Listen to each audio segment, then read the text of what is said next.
તો આ તરફ પંચદેવ મંદિર ગાંધીનગરમાં આવેલું છે। સેક્ટર 22 ખાતે આઠમનો વર્ષોથી અહીં ખાસ એક મેળો છે તે ભરાય છે। બોડી સંખ્યામાં અહીં ભક્તો મંદિરે દર્શન કરવા અને મેળાનો લાભ લેવા માટે પહોંચે છે। ગાંધીનગર સેક્ટર 22 સ્થિત પંચદેવ મહાદેવ મંદિરે દર વર્ષે આજે આઠમનો મેળો ભરાય છે તેનું અનેરું મહત્વ છે।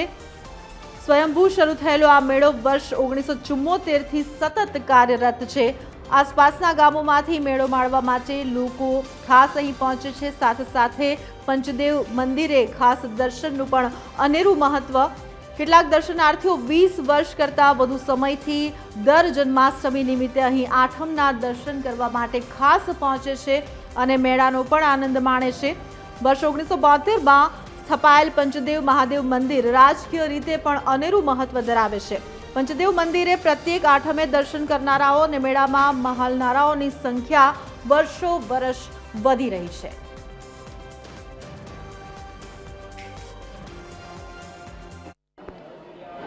સ્થાપના 2072માં થઈ, પણ મેળો જે પ્રારંભ થયો સ્વયંભૂ મેળો એ 74થી ચાલુ થયો છે।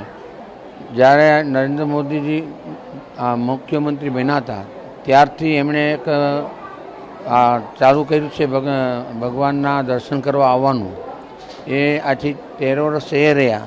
એ પછી હજી એનું જે હાલમાં ચાલુ જ છે નિયમ કે દર વર્ષે કોઈ પણ મુખ્યમંત્રી બને દર વર્ષે ભગવાન પંચદેવના દર્શન કરવા જવા, ત્યાર પછી જ આગળ પ્રગતિ કરવી।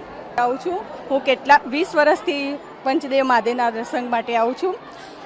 શ્રી કૃષ્ણ ભગવાનને એટલી શ્રદ્ધા છે ને કે ગમે તે મનોકામના પૂર્ણ કરી જ દે છે અને મને મેળામાં આવવાનું બહુ જ ગમે છે। હું વર્ષોથી રાહ જોતી ક્યારે પંચદેવ મંદિર જાઉં દર્શન કરવા માટે।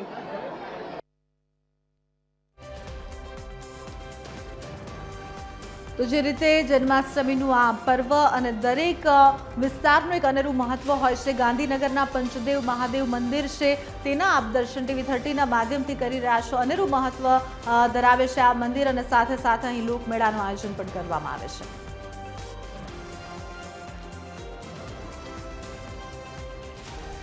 જો વધુ વાતચીત માટે અમારી સાથે એસોસિએટ એડિટર સોનલ નડકટ જોડાઈ ગયા છે। સીધા જ સોનલ, જે રીતે આજરોજ જન્માષ્ટમીનું આ પર્વ અને તેને લઈને સમગ્ર રાજ્યમાં એક અનેરો માહોલ, ભક્તિમય માહોલ જોવા મળી રહ્યો છે। આપ જે અત્યારે હાજર છો, કેવો માહોલ છે?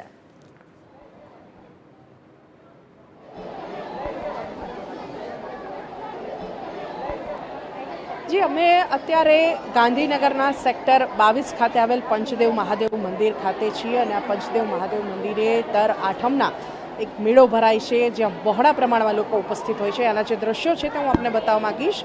જોઈ શકો છો કે પંચદેવ મહાદેવ મંદિર કે જ્યાં 5 દેવોનું સ્થાપન થયેલું છે। 1972માં આ મંદિરની સ્થાપના થઈ હતી અને ત્યારબાદ 1974થી સ્વયંભૂ રીતે આ મેળાનો પ્રારંભ થયો છે તેવું મંદિરના જે પૂજારી છે તેમનું જણાવવું છે। 1974થી જે આ મેળો છે તે સતત દર આઠમે આયોજિત થાય છે અને બહોળી સંખ્યામાં અહીંયા જે ભક્તો છે તેઓ દર્શન માટે આવે છે અને સાથે સાથે જ મેળાનો લાભ લેવા માટે પણ આવે છે। જોઈ શકાય છે અહીંયા જે ભક્તો છે તે બહોળી સંખ્યામાં ઉમટી પડ્યા છે અને તમામ બાળકો હોય કે સ્ત્રી પુરુષો હોય, વૃદ્ધો હોય, આબાલ વૃદ્ધ સૌ આ મેળામાં ઉમટી પડે છે અને કોઈ પણ નાત જાતના ભેદભાવ વગર લોકો અહીંયા આવે, આનંદ પ્રમોદ કરે અને મેળાને માણે તે હેતુસર સ્વયંભૂ રીતે જે આ મેળો છે તેનો પ્રારંભ 1974થી થયો છે।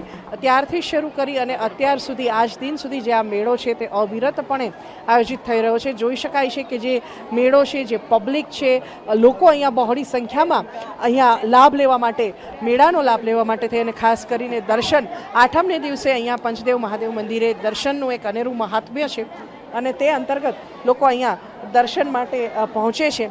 જોઈ શકાય છે અહીંયાના દ્રશ્યો, આ મેળાના દ્રશ્યો છે કે જ્યાં ફજરથી માંડી અને તમામ રાઇડ્સ અહીંયા મૂકવામાં આવી છે અને સાથે સાથે જ અલગ અલગ ગામથી લોકો અહીં અલગ અલગ વસ્તુઓનું વેચાણ કરવા માટે પણ પહોંચે છે। આ પ્રકારે દર વર્ષે આઠમના દિવસે અહીંયા મેળો ભરાય છે અને બહોળી સંખ્યામાં ભક્તો અહીંયા દર્શન કરવાની સાથે સાથે જ મેળામાં પણ આનંદ માણે છે। જી, સાથે સાથે સોનલ, જે રીતે જન્માષ્ટમીનું પર્વ આજરોજ વરસાદી જે માહોલ છે, આભાર આ સમગ્ર માહિતી બદલ. તો જે રીતે આપ જોઈ શકો છો કે જન્માષ્ટમીના પર્વ પર લોકમેળાનું પણ ખાસ અનેરું મહત્વ છે તે માનવામાં આવે છે. વરસાદી માહોલ જામ્યો છે અને તેને લઈને પણ છતાં લોકોનો ભારે એવો ધસારો છે તે અત્યારે જોવા મળી રહ્યો છે.